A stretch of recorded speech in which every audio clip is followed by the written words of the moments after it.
أما بعد فأعوذ بالله من الشيطان الرجيم بسم الله الرحمن الرحيم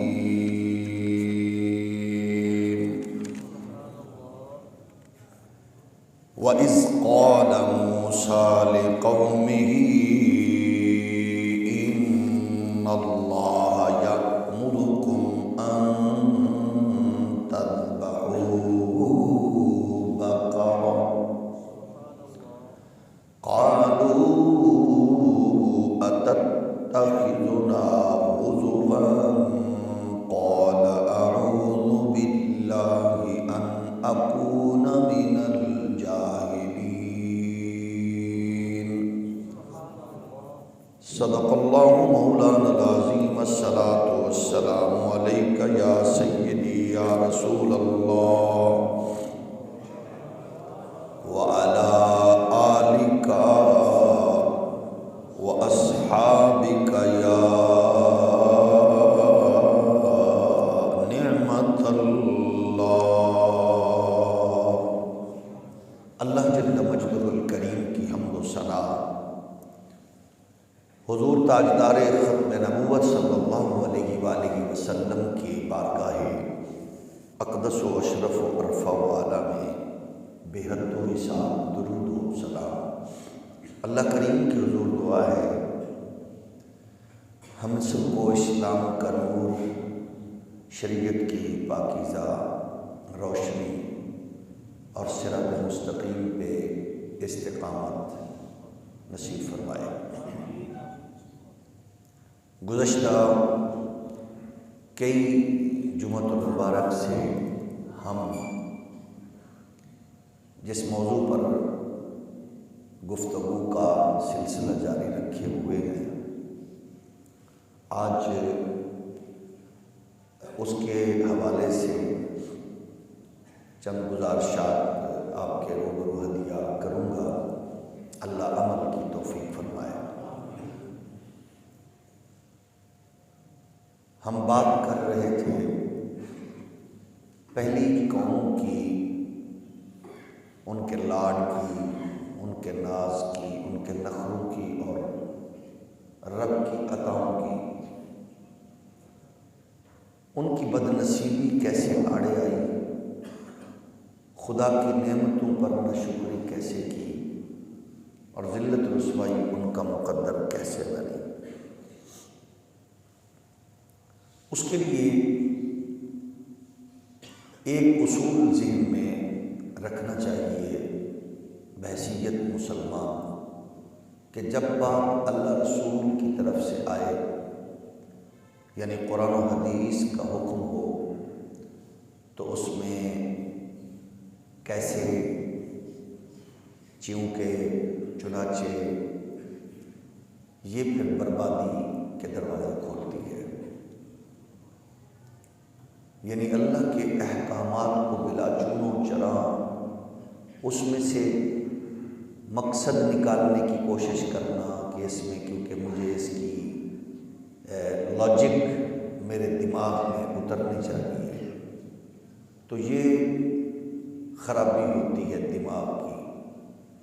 عقل و خرد اس کو حضور کے دین کے، قرآن کے، شریعت کے تابع ہونا چاہیے۔ ہاں، اگر اس لیول کا کوئی محقق ہے جس کے سامنے بہت سی آیات کا ذخیرہ اور بہت سی احادیث کا گلستہ موجود ہے، ان کو سامنے رکھ کے اگر اس میں سے کوئی واضح اور آسان حل نکالے قرآن کی روح سے، وہ مجتہد کا کام ہے۔ اور مجتہد ہر جگہ، ہر علاقے، ہر پارٹی برادری میں نہیں ہوتے۔ اس کی بھی پھر اقسام ہے۔ ایک ہے مجتہد فی الشرع، وہ شریعت کے اصولوں کو ایک کے سامنے، ایک اس نے سینکڑوں نہیں لاکھوں احادیث کو پڑھا، پھر اس کو اس نے سامنے رکھ کے قرآن کی آیات اور احادیث متواترہ کو پھر ایک اصول وضع کیا۔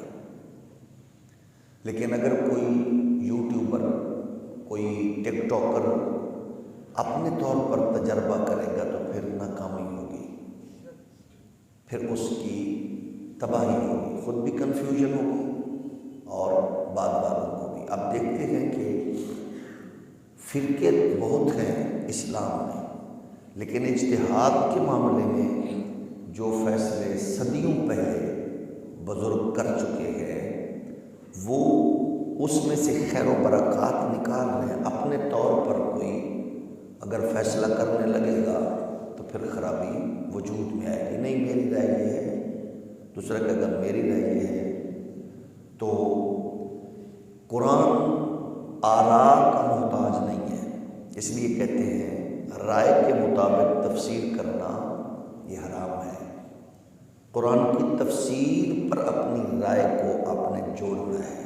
تفسیر فی بالآراء کسی نے بھی اس کے جواز کو بیان نہیں کیا۔ اس کی وجہ یہ ہے کہ آپ کو جب قرآن حدیث اس کی طرف رہنمائی دے رہے اور پراپر اس شعبے اس فکر میں، تو آپ کا کام ہے خیر ڈھونڈنا۔ اس کے لیے ہم دیکھتے ہیں کہ کہیں ایسا نہ ہو کہ ہماری کمزوری کی وجہ سے اسلام کا مقدمہ کمزور ہو۔ مطلب آپ شعبہ لے لیں، آپ یہ کہہ سکتے ہیں کہ قرآن آپ کو اس کی رہنمائی کرتا ہے، حدیث رہنمائی کرتی ہے، اگر نہیں تو پھر اس کا مطلب ہے ہمیں مطالعہ میں اور وسعت پیدا کرنی چاہیے۔ تجارت، سیاست، لین دین، رشتہ داری، سماجی، معاشرتی ٹوٹل نظام قرآن و حدیث میں اس کے اصول ضابطے موجود ہیں۔ جب بندہ اپنی لاجک ڈھونڈنے کی کوشش کرے یا اس کو دماغ کو اتارے تو پھر ممکن نہیں ہوتا اس کو خیر ملے۔ پہلی قوموں کی بربادی بھی یہی ہے کہ وہ جب اپنے سٹیٹس کو مد نظر رکھنے لگے تو وہ سمجھتے تھے کہ شاید جو نبی بات کرتا ہے وہ بھی ہماری طرح ہی ہوتی ہے، ظاہر ہم بھی معاشرے کا حصہ ہے تو نبی بھی اسے معاشرے کا ہے، وہ بھی چلتے پھرتے اٹھتے بیٹھتے ہیں تو ہماری بات برابر ہوگی۔ محقق کا علم ظنی ہوتا ہے، اس میں تحقیق زیادہ ہے تو رجوع بھی کرتا ہے اور اس میں آگے بھی بڑھتا ہے۔ نبی کا علم قطعی ہوتا ہے، یقینی ہوتا ہے، کیونکہ نبی کو علم دینے والا اللہ ہے، وہ وحی الہی کا جو ترجمان ہوتا ہے ظاہر ہے وہ تجربے مشاہدے کی بنیاد پر نہیں کرتا۔ یہاں ہمارے یہاں جس نے کیمسٹری میں پی ایچ ڈی کیا ہے اس کے مقابلے میں اب پی ایچ ڈی کسی سبجیکٹ میں کرنے والے کے مقابلے میں 9th کلاس میں کیمسٹری فزکس بایو پڑھنے والا وہ دونوں برابر نہیں ہو سکتے۔ پھر سمپل پی ایچ ڈی کرنے والا اور اس کے سامنے اس کی کلاسز لینے والا اپنے ایکسپیرینس کی بنیاد پر مظاہرہ برابر نہیں ہو سکتے۔ تو لیکن نبی جب بھی بات کرے وہ بچپن میں کرے، جھولے میں بھی کرے تو وہ یقینی ہوتی ہے۔ انی عبد اللہ آتانی الکتاب وجعلنی نبیا، نبی جھولے میں بھی بول رہا ہے تو بات اس کی یقینی ہے، قطعی ہے، کیونکہ وہ اللہ کے حکم اور اس کی وحی سے بول رہا ہے۔ بنی اسرائیل کی ذلت کو بیان کیا تو وہ یہ کہتے ہیں کہ اللہ کے نبی نے جو ان کو حکم کیا وہ کیا تھا۔ اصل میں یوں ہوا، دو مختلف بیان کیے ہیں احادیث نے واقعات۔ ایک تو یہ ہے کہ بنی اسرائیل میں ایک کام یہ ہوا، ایک بندہ تھا اس دور کا ذمہ دار، کروڑ پتی، پیسے روپے والا، اس کا ایک بیٹا تھا، اس کا شریک کا رشتہ داری تکڑی تھی۔ اب وہ اس کا بیٹا، وہ جو بابا تھا، بزرگ تھا، مالدار، وہ مرا، تو اب یہ تھا کہ اس کا بیٹا اس کی اکلوتی جائیداد کا وارث تھا۔ رشتہ داروں نے کیا کیا کہ اس کے بیٹے کو قتل کر دیا، اور قتل کیا اپنے ہی چچا تایا کے بچوں نے۔ قتل اس لیے کیا کہ جب اس کا ظاہر ہے پیچھے اور کوئی نہیں، ہم ہی ہیں، تو پھر ہم ہی اس کے کیس کو آگے بڑھائیں گے۔ آپ دیکھتے ہیں کہ بنی اسرائیل کے قصے کو یوں بیان کرتا ہے قرآن حدیث جیسے وہ آج کے دور میں ہمارے ماحول کی بات ہے، لیکن اصل میں مقصد یہ ہوتا ہے کہ ہم اس سے رہنمائی لیں۔ انہوں نے مارا، قتل کر کے، تو فریق مخالف جو قبیلہ مخالف تھا ان کے محلے میں اس کی اس کی ڈیڈ باڈی ڈال دی اور پھر چوکوں میں چوراہوں میں آ گئے، خون کا بدلہ لیں گے، چھڈاں گے نہیں، ایک ایک قطرے کا حساب لیں گے، ساڈا پتر، ساڈا بھرا، ساڈی جان، ساڈا خون، ساڈا بندہ، اس پہ آ گئے۔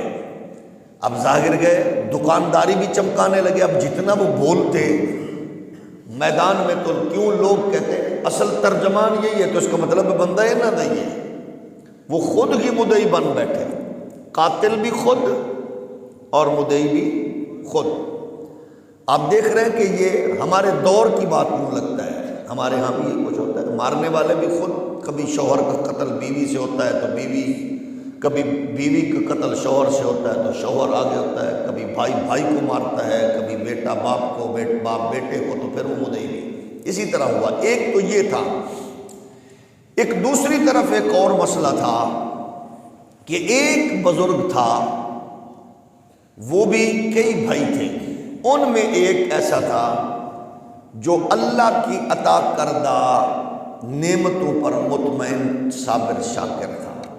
اس کی ٹوٹل جو جائیداد تھی وہ ایک گائے تھی اور ایک چھوٹی سی دکان۔ بھائیوں کا کاروبار اس دور میں کروڑوں میں تھا۔ اب اس کو کوئی جب پوچھتا، سناؤ جی حاجی صاحب، چوری صاحب، صوفی صاحب کی حال ہے؟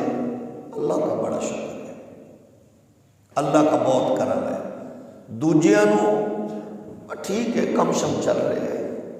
یعنی یہ بات پہ شکر، اور وہ بات پہ اپنی صلاحیت، اپنی طاقت اور اپنی بزنس اور تجارت کو فروغ کی بات کرتے ہیں۔ یہ دو کردار ہیں بنی اسرائیل میں اس آیے کریمہ کے تناظر میں۔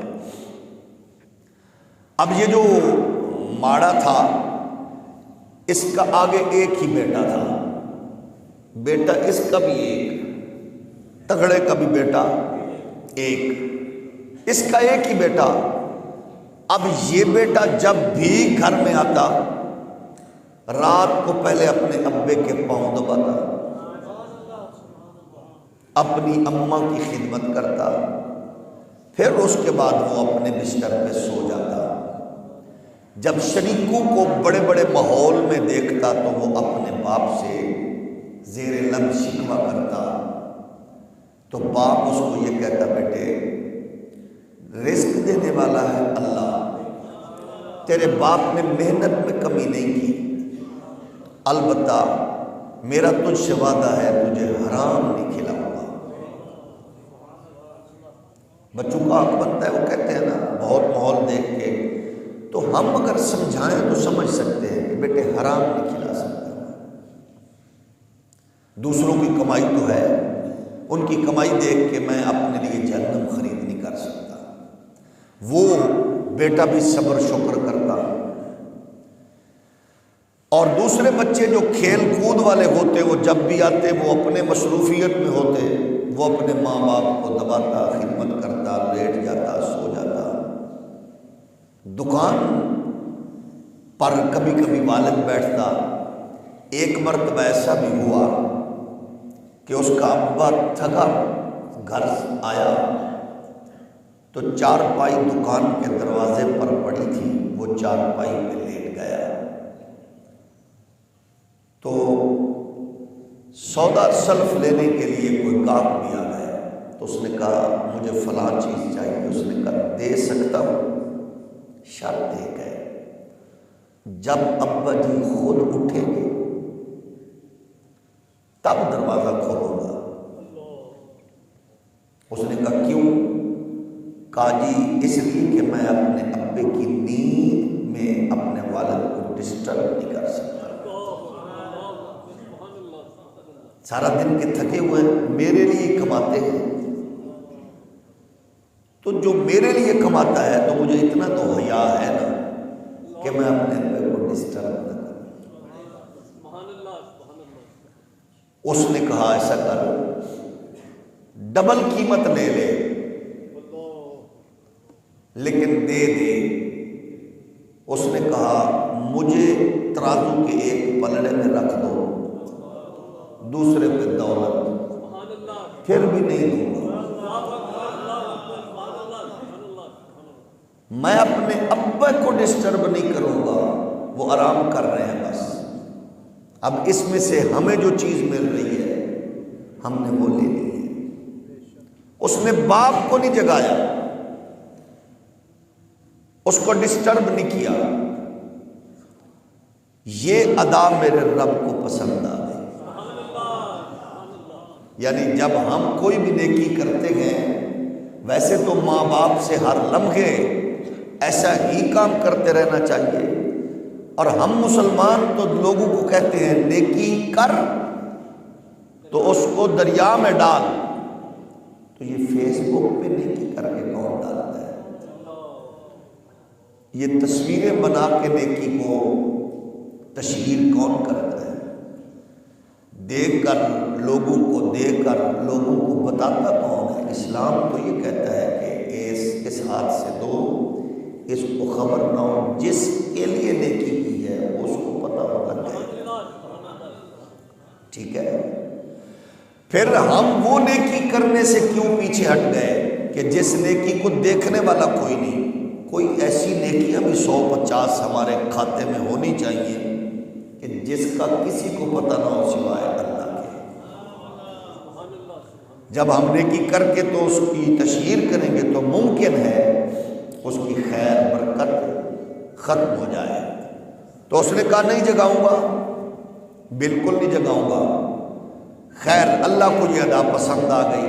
اب ایک عرصے بعد ایسا ہوا کہ وہ بوڑھا باپ جو ان کی سب کچھ ایک گائے تھی جس کو وہ لے جاتا جنگل میں چارہ وارہ کھلاتا، اس گائے نے ایک آگے سے ایک بچڑی دے دی، گائے دے دی۔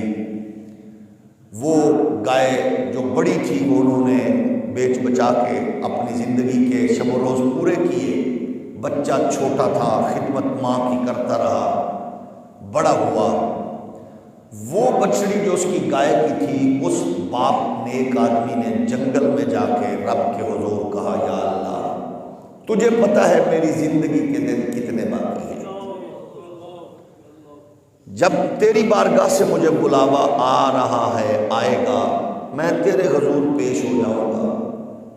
پالا مجھے بھی تو نے ہے، میری اولاد کو بھی تو نہیں پالنا ہے، وہ تیرے سہارے پہ ہے، لیکن ظاہر ہے تیرا فرمان ہے، تیرے نبیوں کا حکم ہے، اولاد کو کنگال چھوڑ کے مرنے سے بہتر ہے ان کو کچھ دے کے مرو۔ تو میرے پاس اور کچھ نہیں، یہ چھوٹی سی ایک گائے کی بچیا ہے، اس کا سنبھالنے والا کوئی نہیں، تو میں تیرا بندہ ہوں، جنگل میں تیرے سپرد کر کے یہ اپنے بیٹے کی امانت تیرے سپرد کر کے جا رہا ہوں۔ ادھر اس نے وائف کو بتا دیا کہ میں نے ایک بچیا اللہ کے سہارے پر جنگل میں چھوڑ دی ہے، جب میرا بیٹا بڑا ہو، شعور میں ہو، ذی شعور ہو، تو اس کو بتا دینا، وہ جنگل میں جا کے اللہ کے حضور صدا لگائے گا، میرا رب اس کی امانت اس کو دے گا، کیونکہ میں نے زندگی میں کسی کا حق نہیں کھایا، مجھے اللہ پہ یقین ہے کہ میرا حق بھی کسی کو کھانے نہیں دے گا۔ ہم کہتے ہیں کہ ہم جو کچھ کر لیں کوئی ہمارا نہ کھائے، تو جب ہم نہیں کھائیں گے تو کوئی ہمارا حق بھی نہیں کھائے گا، ہم لوگوں کا حق ان تک دینے والے بن جائیں تو پھر یقیناً خیر برکت ہمارے لیے ہی ہے۔ مسلمان کو ماشاءاللہ بڑا لوگوں نے دیکھ لیا کہ اس کی نمازوں کو، سجدوں کو، رکوعوں کو، داڑھی شریف، امامہ شریف، ٹوپی، جبہ، دستار، مسواک، شلوار ٹخنوں کے اوپر، قرآن شریف سینے پہ رکھا، پڑھنا پڑھانا سب کچھ دیکھ لیا، لیکن امت معاملات میں یوں لگتا ہے جیسے مر چکی ہے۔ حق کھانا بڑی بات نہیں، سود، حرام، رشوت، بہنوں کا بھائیوں کا حق مارنا، یہ کوئی غیر معمولی چیز نہیں رہی ہمارے یہاں۔ اسلام کا فلسفہ یہ ہے کہ اپنے گھر کی دیوار اونچی نہ کرو اتنی کہ پڑوسی کی ہوا رکے، یہ ہے اسلام۔ اسلام تو یہاں کھڑا ہے۔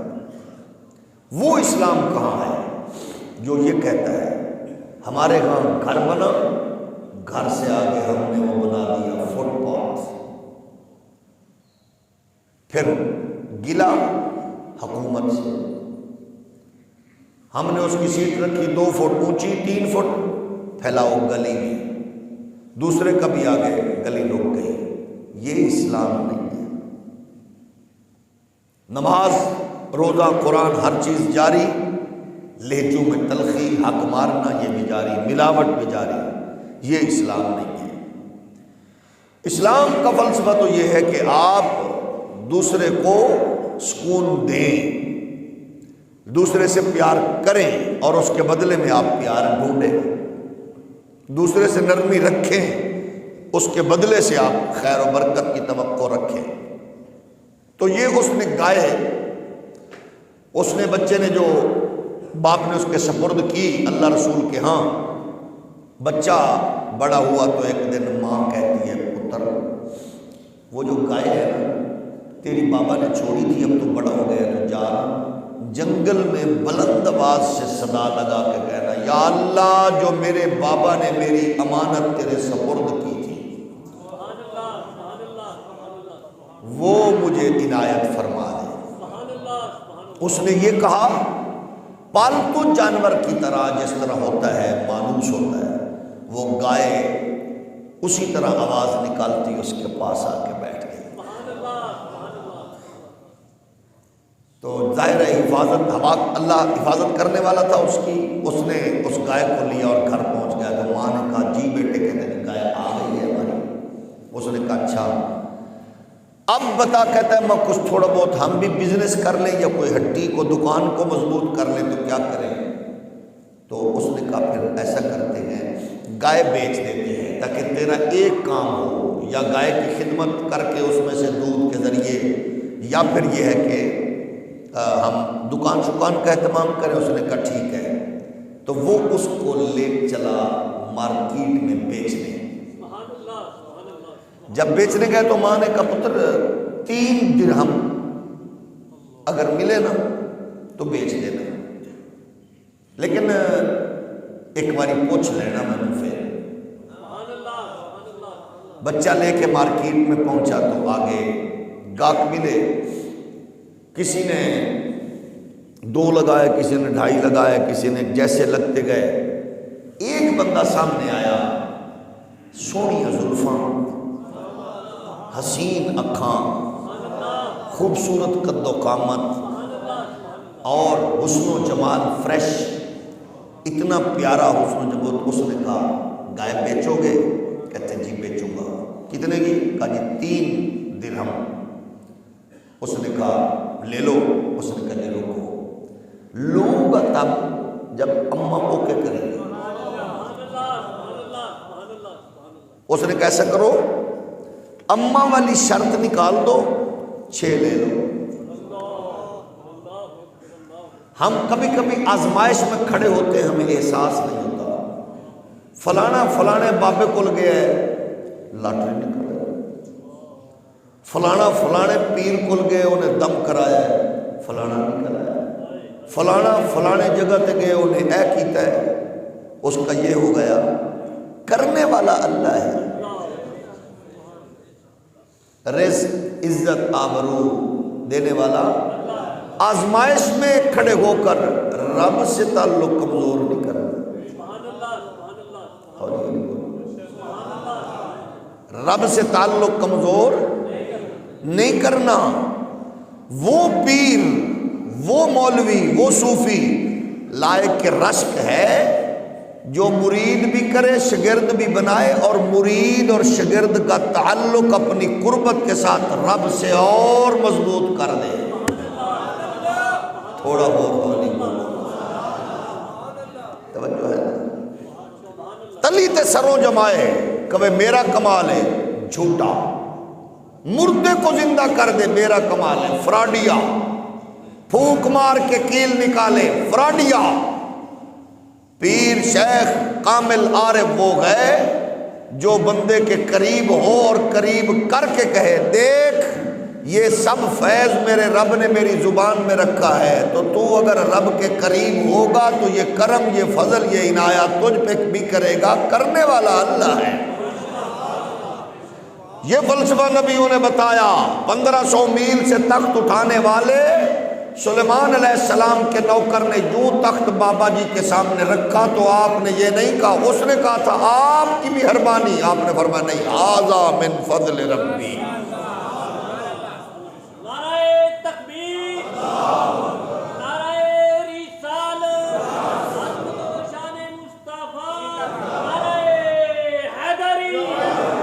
تو اس نے دعا مانگی، اللہ نے اس کو گائے دے دی۔ اب جو کہتے جی بیچ کے آؤں گا، کہتے جی 6 لے لو، کہا نہیں، اماں سے پوچھوں گا۔ اگر محسوس نہ فرمائیں تو ہمارے معاشرے میں ایک وائرس کی طرح یہ جھوٹ چمٹا ہوا ہے، سودا طے کر کے بعد میں کہتے ہیں اماں نہیں من دی، اماں نہیں من دی۔ بعض اوقات ہوتا ہے گھر والے نہیں مانتے، جب کہہ دیا تو اس میں اگر 2 4 10 20 کا نقصان بھی ہے تو پھر پورا کرنے والا میرا رب ہے، اس میں آگے اگلے کاروبار میں اور زیادہ دے گا۔ اس لیے کتنا خوش نصیب ہے وہ جو کہتا ہے اماں سے پوچھوں گا۔ قرآن کیا کہہ رہا ہے؟ وَإِذْ قَالَ مُوسَىٰ لِقَوْمِهِ إِنَّ اللَّهَ يَأْمُرُكُمْ أَن تَذْبَحُوا بَقَرَةً قَالُوا أَتَتَّخِذُنَا هُزُوًا قَالَ أَعُوذُ بِاللَّهِ أَنْ أَكُونَ مِنَ الْجَاهِلِينَ۔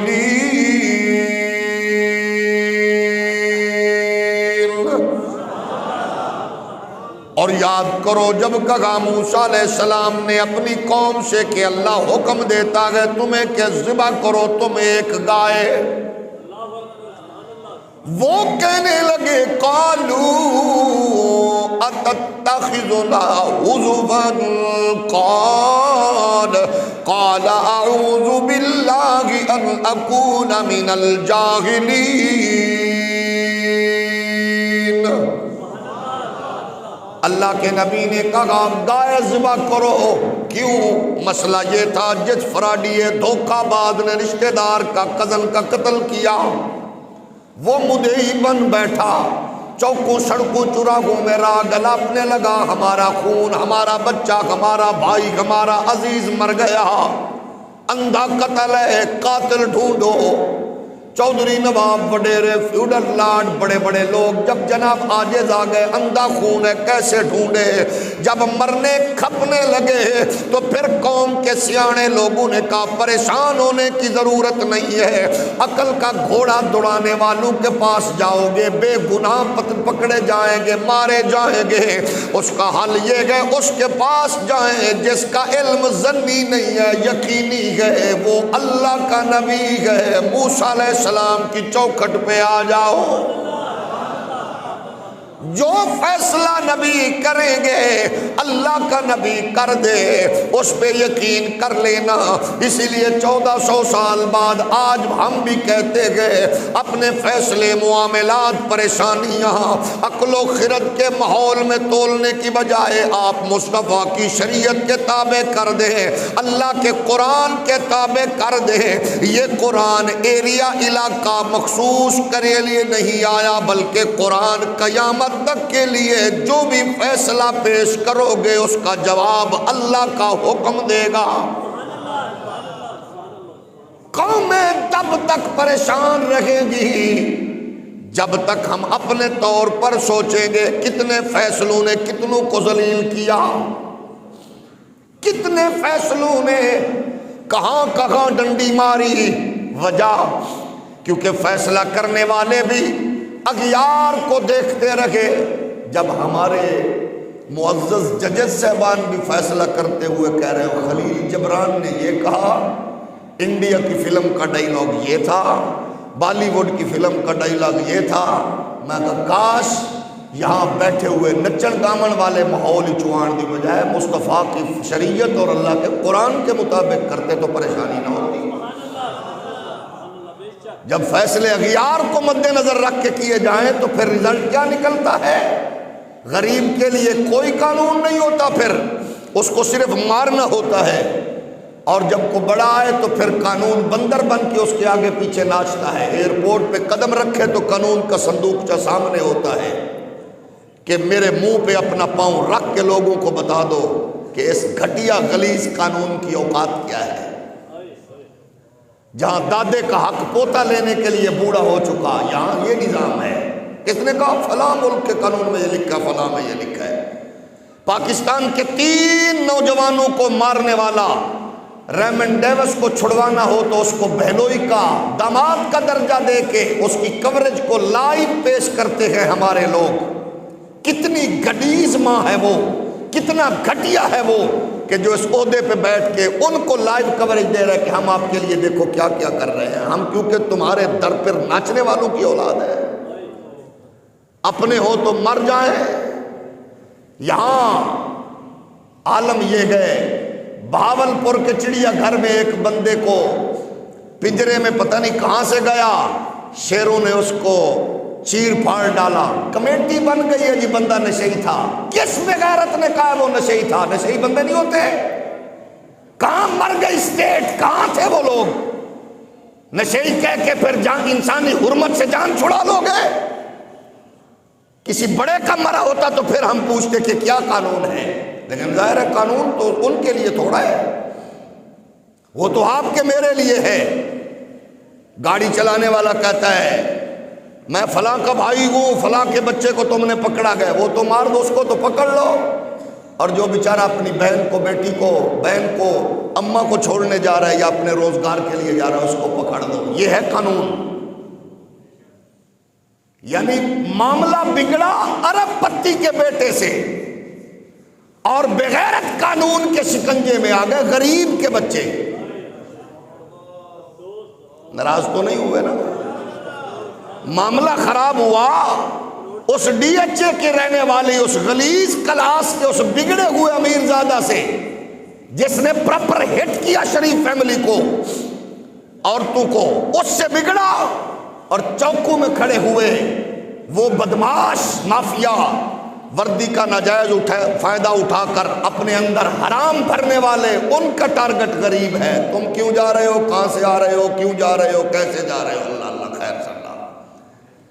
تو یہ ہے قانون۔ جہاں قانون ہوتا ہے پھر وہاں تو ہوتا ہی ہے نا۔ جہاں قانون تھا وہاں دیکھ لیا، سعودیہ میں قتل ہوا تو انہوں نے کہا قتل کا بدلہ قتل ہی ہے تو عالم یہ ہے۔ اب اس نے کیا کہا؟ کہنے لگے کیا کریں؟ فرمایا حل یہ ہے قرآن، اللہ کا قرآن یہ کہہ رکھا گئے، ہزاروں سال پہلے نبی نے کہا مجھ سے پوچھتے ہو تو پھر آؤ فیصلہ اللہ کے حکم سے کروں گا۔ کہا فیصلہ کیا گئے؟ آپ نے حکم فرمایا اللہ کہہ رکھا گئے ان اللہ یأمرکم ان تذبحوا بقرہ۔ اللہ کا حکم یہ ہے گائے ذبح کرو، اور اس گائے کو ذبح کرنے کے بعد اس کے وجود کا ایک حصہ، اس پہ مفسرین نے کہا زبان، اس کے اگلے جو ٹانگوں کا اگلا حصہ ہے وہ کوئی بھی اس کا حصہ، لیکن علماء کی یہ رائے زیادہ معروف ہے اور مقبول ہے کہ اس پر اس گائے کے ذبح کرنے کے بعد اس کی زبان ٹچ کرو، مردہ خود بتائے گا میرا قاتل کون ہے۔ اس پہ اس دور کے دانشور، اپنے آپ کو ذہین فتیل کہنے والے، کہنے لگے دیکھو یہ کون سا فیصلہ ہے، مذاق کیا ہوگا انہوں نے۔ اللہ کے نبی فرمانے لگے جب وہ قوم بولی قالو اتتخذنا ہزوا، آپ کہیں ہم سے مذاق تو نہیں کر رہے؟ آپ نے فرمایا قال ان اکون من الجاہلین، یہ مذاق کرنا، یہ ٹھٹا کرنا، یہ لغو باتیں کرنا یہ جاہلوں کا کام ہے۔ تمہیں پتہ ہے اللہ والوں کی جلوت بھی پاک ہوتی ہے، خلوت بھی پاک ہوتی ہے۔ اس لیے مومن کی کوئی مجلس بھی بے مقصد نہیں ہوتی، اور بے مقصد مجلس کو اسلام ہمیشہ کنڈم کرتا ہے۔ اسلام کہتا ہے کہ آپ کی مجلس کوئی بھی ہو، دوستوں کی، بچوں کی، بزنس کی، وہ آپ کی مجلس میں دین شریعت پیدا کرنے والے، رب ہدایت کے نور لانے والے نبیوں کی بات ہو تاکہ آپ کے دل و دماغ میں وہ سراپا قائم رہے۔ لیکن ہمارے ہاں ظاہر ہے جب مجلسوں میں یاوہ گوئی ہوگی، خرافات ہوں گی، تو پھر ایسے پورے 2 گھنٹے کھپ کھپیا کرنے کے بعد پھر کیا کہتے ہیں؟ چلو چھل پڑے سانوں کی لگے۔ یہ ارشاد پہلے فرما دو۔ 2 گھنٹے غیبت گلا کرنے کے بعد پھر کیا کہتے ہیں؟ چلو یہ پہلے کہو کہ چھڑ پڑے کسی کی بات اس کی پشت پیچھے، سوائے اس کے کہ جس کی بدقسمتی، جہالت، وحشت، مال، دولت، تکبر قوم کو نقصان پہنچائے۔ اس پہ یہ بھی کوئی معمول نہ کرنا کہ ان کے لیے پھر کیوں کرتے ہیں، کیونکہ ان کے لیے کرتے ہیں کہ وہ پبلک پراپرٹی ہیں۔ جب وہ پبلک کے لیے کھاتے ہیں، جیتے ہیں، مرتے ہیں، آتے ہیں، تو پھر پبلک کا اپنے نجی اور قومی پروگراموں میں ان کو پازیٹیو نیگیٹو ڈسکس کرنا یہ ٹھیک ہے تاکہ ہماری نسل، ہمارے لوگ ان کی بدبختی سے زیادہ بچیں۔ آپ فرماتے گئے اللہ مجھے اس سے پناہ دے، میں جاہل نہیں ہوں، یہ جاہلوں والا کام ہے۔ اب مسئلہ تو یہ تھا، حکم آ گیا تھا، اللہ کا حکم آ گیا گائے ذبح کر دو، لیکن انہوں نے آئیں بائیں شائیں کیا۔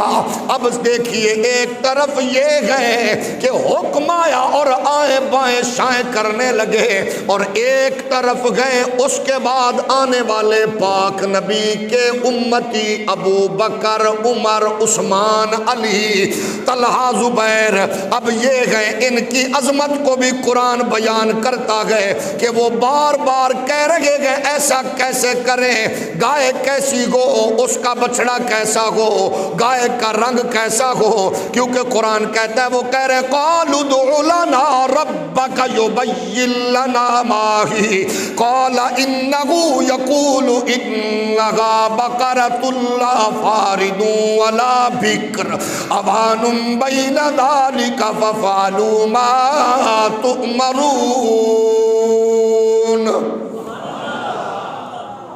اگر وہ اس پہ پوچھتے نا مطلق گائے ذبح کر دیتے، حکم ربی تھا، لیکن لاڈ، ناز، نخرا، اپنی عقل، اپنی فہم و فراست کو شریعت کے معاملے میں گھسیڑنے کی کوشش کی۔ کہنے لگے دعا کیجئے اللہ کی بارگاہ میں ہمارا رب ہمیں بتائے گائے کیسی ہو۔ موسیٰ علیہ السلام نے اللہ سے فرمایا، عرض کی اللہ یہ اب پوچھ رہے ہیں کیسی ہو، یعنی نبیوں کی بارگاہ میں جب اس انداز سے سوال و جواب ہوں گے، وہ اللہ نے پھر فرمایا گائے بوڑھی نہ ہو، بالکل بچی نہ ہو، بلکہ درمیانی عمر کی ہو تو بجا لاؤ۔ پھر قرآن کہتا ہے فَفَعَلُوا مَا تُؤْمَرُونَ، بحث میں نہ الجھو، جو اللہ نے حکم کیا ہے اس پر عمل کرو۔ لیکن وہ پھر اور الجھے، ایک طرف یہ گئے اور دوسری طرف آئیے اس قوم کو دیکھ لیے جس قوم کے ہم فرزند ہیں، ہم نے کس کو فالو کرنا ہے اور کس کو کر رہے ہیں۔ اس قوم کے بارے میں قرآن کیا کہہ رہا ہے؟ اللہ نے اس کے بارے میں ارشاد فرمایا وَكَذَلِكَ جَعَلْنَاكُمْ أُمَّةً وَسَطًا لِتَكُونُوا شُهَدَاءَ عَلَى النَّاسِ وَيَكُونَ الرَّسُولُ عَلَيْكُمْ شَهِيدًا وَمَا جَعَلْنَا الْقِبْلَةَ الَّتِي كُنْتَ عَلَيْهَا إِلَّا لِنَعْلَمَ مَنْ يَتَّبِعُ الرَّسُولَ مِمَّنْ يَنْقَلِبُ عَلَى عَقِبَيْهِ وَإِنْ كَانَتْ لَكَبِيرَةً إِلَّا عَلَى الَّذِينَ هَدَى اللَّهُ وَمَا كَانَ اللَّهُ لِيُضِيعَ إِيمَانَكُمْ إِنَّ اللَّهَ بِالنَّاسِ لَرَءُوفٌ رَحِيمٌ قَدْ نَرَى تَقَلُّبَ وَجْهِكَ فِي السَّمَاءِ فَلَنُوَلِّيَنَّكَ قِبْلَةً تَرْضَاهَا فَوَلِّ وَجْهَكَ شَطْرَ الْمَسْجِدِ الْحَرَامِ وَحَيْثُ مَا كُنتُمْ فَوَلُّوا وُجُوهَكُمْ شَطْرَهُ وَإِنَّ الَّذِينَ أُوتُوا الْكِتَابَ لَيَعْلَمُونَ أَنَّهُ الْحَقُّ مِنْ رَبِّهِمْ وَمَا اللَّهُ بِغَافِلٍ عَمَّا يَعْمَلُونَ۔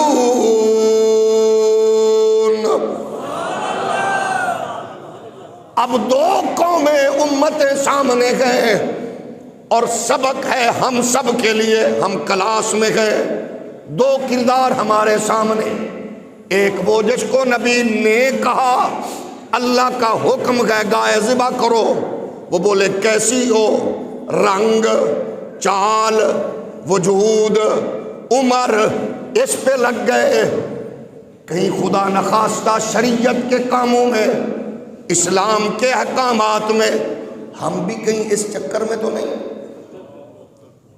کیسا، کیوں، ویسے، کیسے، جیسے، اور جو اس طرح کی بات نکالے ہم کہتے ہیں بہت پڑھا لکھا ہے، بہت پڑھا لکھا ہے، پھر رزلٹ یہ نکلتا ہے چار چار رسالے پڑھنے والے، موٹیویشنل سپیکر، قوم کنفیوز، وہ کہتا ہے بڑا عالم ہے۔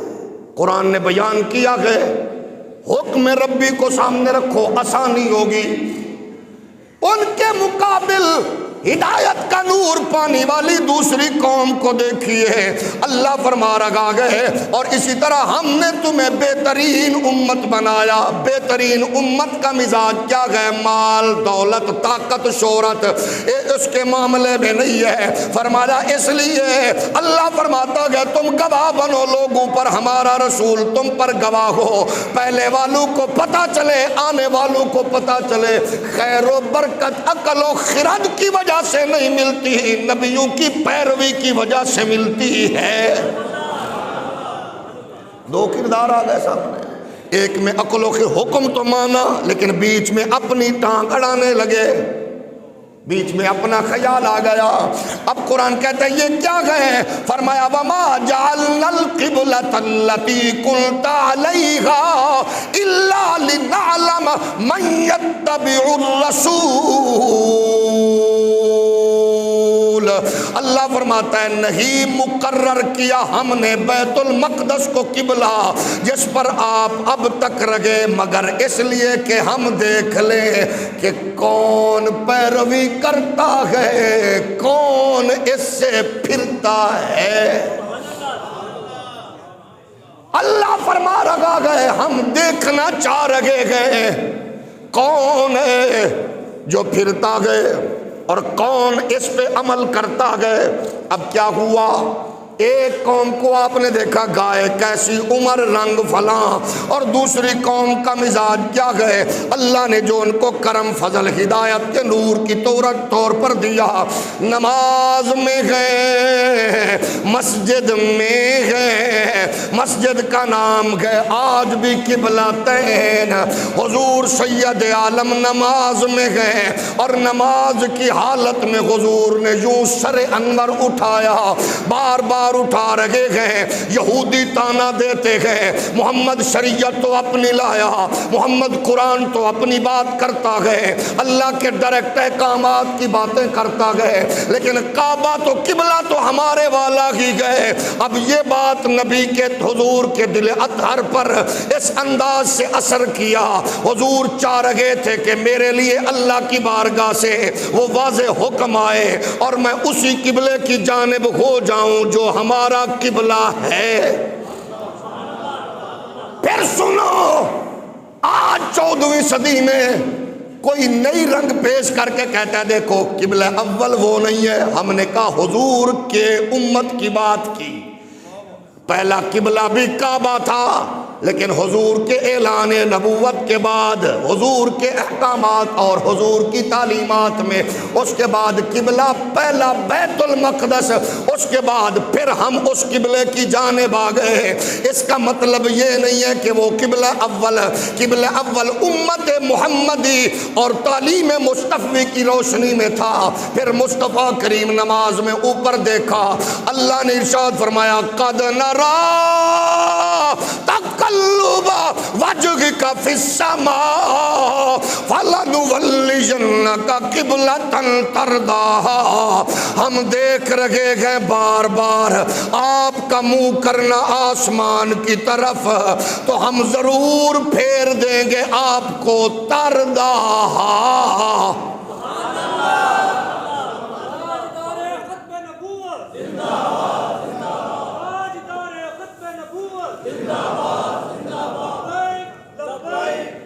اب جب آپ حرم میں تھے اس انداز سے رخ انور بیت المقدس کی طرف کرتے کہ یہ کعبہ بھی آتا، وہ قبلہ اول کی سمت بھی ہوتی. لیکن دیکھو یار جب مدینہ میں گئے تو یکسر رخ پھرنے لگا. اللہ کے حبیب نے دل ہی دل میں خیال کیا یا اللہ، تانا دینے والے کہتے ہیں ہر چیز اپنی لائے کا قبلہ ہمارا. جیسے ہی رخ آسمان کی طرف ہوا، اللہ کی طرف سے حکم آ گیا فَلَنُوَلِّيَنَّكَ قِبْلَةً تَرْضَاهَا. اب اس قرآن کے حکم کو اس انداز سے بھی اپنے دل و دماغ میں اتارے. ایک جملہ عربی میں ہوتا ہے اردا، یہ بھی قرآن میں ہے. ایک ہے تردا. ایمان کی حرارت میں اضافہ آئے گا قرآن کے اس نقطے کے نور سے. ایک ہے اردا. اللہ فرما دیتا محبوب تو رخ پھیر، میں راضی ہوں، لیکن کہا تردا گا محبوب جتھے تو راضی ہے رخ پھیر دے.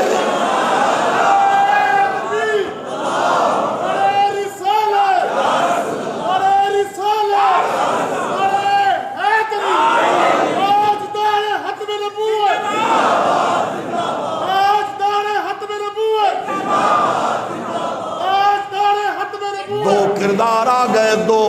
ایک یہ گئے آئیں بائیں شائیں کیونکہ ایسے کیسے ویسے. ایک کردار یہ گئے اللہ کے نبی نے کعب ادھر کھڑے ہو کر مسجد میں نماز میں آسمان کی طرف منہ اٹھایا، رخ انور کیا. اور اس سے پہلے جملے بھی سنو قد نرا. سونے جی میں تو بار بار ساڑھے الویکھنا ہے، اساں تے تیرے الویکھنے. خدا کی رضا چاہتے گئے دو عالم، خدا کی رضا چاہتے گئے دو عالم.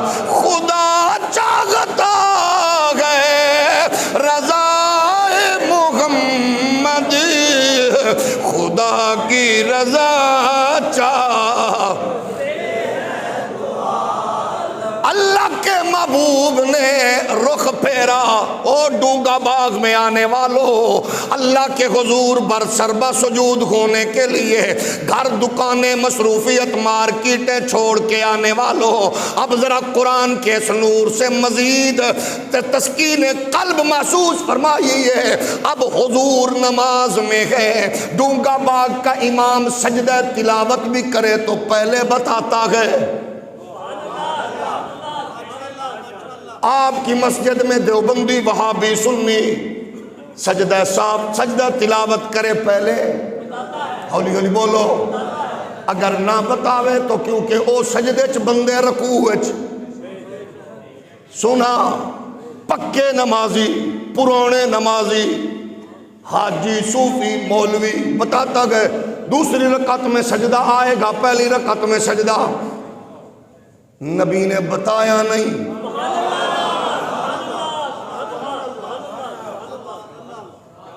نماز میں کھڑے تھے، کعبہ باپ کا رخ انور بیت المقدس کی طرف تھا. اب سید عالم علیہ السلام جیسے ہی حکم ہوا، اب حضور نے ادھر سے رخ پھیرا، حضور نے اپنا رخ سیدھا کعبے کی طرف کیا. ضروری نہیں کہ ہر بندے نو سمجھ آ جائے، ظاہر ہے میں اپنی نالائکی کا کم علمی کا مجھے احساس ہے. جس طرح مجھے اللہ نے قرآن و حدیث کا نور عنایت فرمایا، اللہ کرے اس کو ایسے تو میں ظاہر ہے آپ تک منتقل نہیں کر سکتا، خیرات ہے جو میں نے مانگی آپ کی طرف بھی ہو جائے. حضور مصلی پہ تھے، بتایا نہیں. اللہ نے فرمایا محبوب جتھے تو راضی ہے، میں پھر کہہ رہا ہوں فَلَنُوَلِّيَنَّكَ قِبْلَةً تَرْضَاهَا تَرْضَاهَا، جہاں تو راضی. تو محبوب چاہ رہے تھے کعبے کو، حضور نے رخ پھیرا. ہاتھ جوڑ کے آپ کی خدمت میں یہ سوال قائم کر رہا ہوں، پوچھو اپنے اپنے احباب سے، حضور کے صحابہ کی الگ الگ صفیں بنی تھی یا رخ مصطفیٰ کے پیچھے پھیر دیا تھا؟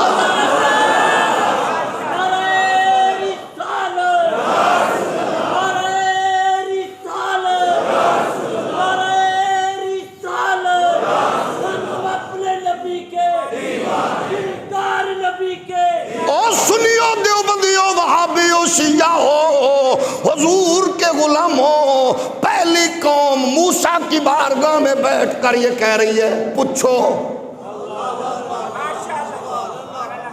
گائے کے ہو جائی رنگ کی ہو جیا، چلنا کے ہو جیا، حالاں وچ جتی ہوئے یا نہیں، چردی ہوئے یا نہیں، قلعے تے بن کے کھوایا ہوئے یا جنگل وچ چری ہوئے. ادھر جب نبی کی بات آئی تو یہ نہیں کہا، تے نہیں کہہ رہے حفیظ جلندری یہ لشکر ساری دنیا سے انوکھا تھا، نرالا تھا کہ اس لشکر کا افسر ایک کالی کملی والا، نہ تیغ و تیر پر تکیا، نہ خنجر پر، نہ بھالے پر، بھروسہ تھا تو بس سادہ سی کالی کملی والے. حضور نے رخ پھیرا، اوکھا کم سی. پیچھے ویکھو، اب حضور نے رخ وہاں سے پھیرا، صفاں ٹوٹیاں.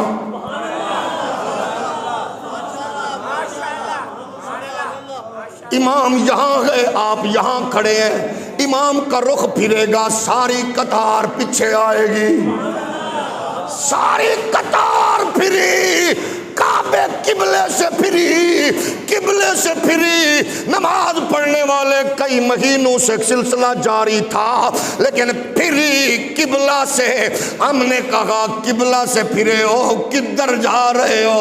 انہاں کہا میدان کعبہ قبلہ، اے مسجد منبر مشغف تے قرآن وی تو، میدان عشق وی تو، میدان یار وی تو، میدان دین وی تو، ایمان وی تو، میدان فرض فریض حج زکاة صوم صلاة اذان وی تو، میدان ذکر وی تو، میدان فکر وی تو، میدان ذوق وی تو، وجدان وی تو.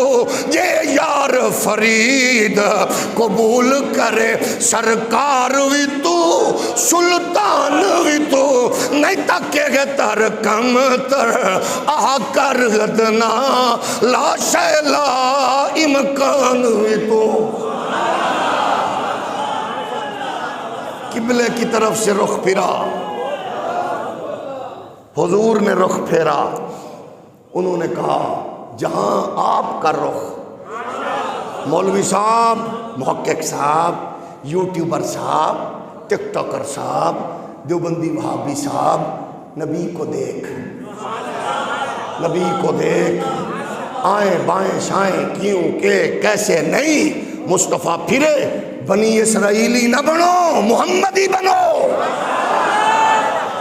غلامی کا پٹا گلے میں ڈالو غیر مشروط آب روئے ماز نام مصطفیٰ ہست ہمارا سب کچھ مصطفیٰ کے قدموں سے ہے اسی لیے تو کہتا ہے ہمارا بڑا کہ محمد سے وفا تو نے تو ہم تیرے ہیں جہاں چیز ہے کیا لوح و قلم تیرے ہے رخ پھرا قبلہ سے انہوں نے کہا ہمارا قبلہ حضور ادھر سے پھرا ادھر صفیں ٹوٹی اور قرآن کہہ رہا ہے ہم نے یہ کیوں کیا الا لنعلم من یتبع الرسول ہم دیکھنا چاہ رہے تھے یہ پھر دینے یا رک دینے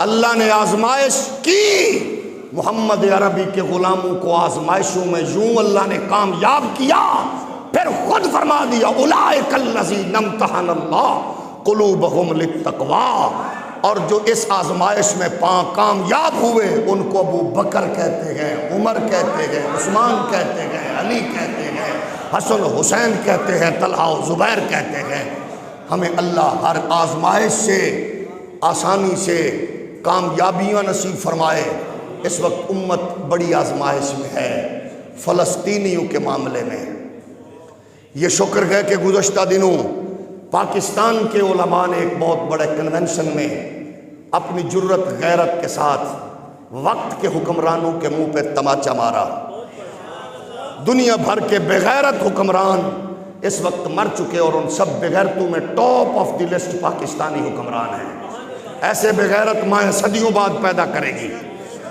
کہ جن کے لبوں پر زبان پر ایک جملہ نہیں آ سکتا ہم کہتے تھے تو لوگ کہتے تھے کل تو اس نے اسماعیل ہانیہ نے بھی کہہ دیا ہو تو صرف تڑی لا دے ہو اسماعیل ہانیہ نے بھی کہہ دیا ہو مسل پاکستانی ہو تم صرف دھمکی لگاؤ اسرائیل تمہاری دھمکی برداشت نہیں کر سکے گا انہوں کیویں دسیے اسماعیل ہانیہ صاحب اے دھمکی لاندے نے غیرت مند پیوواں دی اولاد دھمکی لاندے نے شب زندہ دار ماواں دی اولاد نچن گامن والی اللہ کیویں دھمکی لاوے سونے کیویں دھمکی لاوے جس ملک کے صوبے کے حکمران لاہور کے نام پہ کنجریہ اور کنجر نچائے وہ دھمکی تو نہیں لگائیں گے نا جو 20 کروڑ ڈالر پہ ختم نبوت کے سودے کریں وہ بغیر دھمکی تو نہیں لگائیں گے نا ان کو دھمکیوں کا کیا پتا لیکن کوئی بات نہیں زندگی ہر ایک کی گزرنی ہے قیامت میں ہم نے بھی پہنچنا ہے اور وہ بچے بھی پہنچ چکے ہیں سرکار کی بارگاہ میں یہاں تو ہم آج مشرف بغیرت کی باقیات کو رو رہے گئے جس نے ڈاکٹر رافیہ کو سودا کر کے اس نے آج وہ سزائیں پا رہی ہے اور وہ دیکھ رہی ہے کاش ایسی مائیں بدکار پیدا نہ ہوتی جو اس طرح کی بغیرت پیدا کرنے والی تھی لیکن یہ تب ہوگا جب ہمارے گھروں میں محمد عربی کی شریعت کا نور رسول اللہ کے دین کا نور ہوگا پھر نچن گامن والے نہیں ہوں گے پھر محمد عربی پہ جان کٹانے والے ہوں گے اللہ کریم ہمیں شریعت کا نور نصیب فرمائے فلسطین کے مظلوموں کی اللہ اپنے کرم اپنے فضل سے مدد فرمائے یا ہمارے لیے اللہ اسباب پیدا فرمائے کہ ہم وہاں جا کر اپنی بہنوں بیٹیوں ماؤں کے لیے لڑ کر اپنی غیرت ایمانی کا اظہار کر سکیں اللہ کریم امت کو جرت غیرت حکمران جرت غیرت کے قابل نہیں تو اللہ ان کو اور ان کی گھٹیا ذریت سے اس امت کو پاک فرمائے وما علیہ الا البلاغ